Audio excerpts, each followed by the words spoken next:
In this video, I'm going to show you how you can easily hide WhatsApp messages.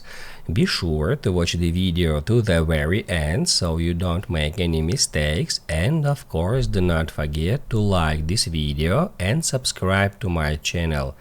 Thanks guys.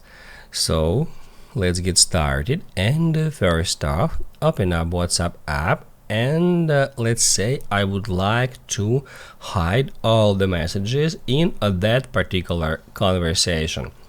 To do that, we need to open up that conversation, and then if we would like to hide it, we need to tap right here at phone number or at contact name, and then just scroll down until you find chat log.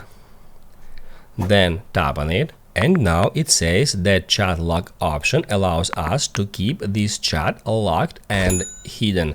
For added privacy, locked chats will be kept separate from other chats.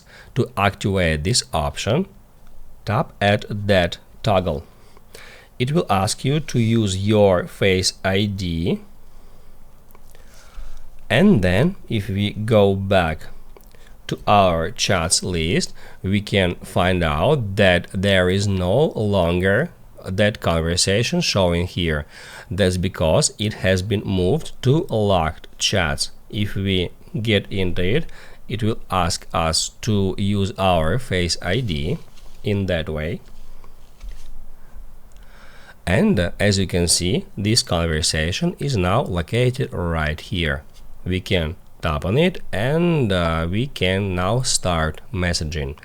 That's how you can easily hide any WhatsApp messages and conversations.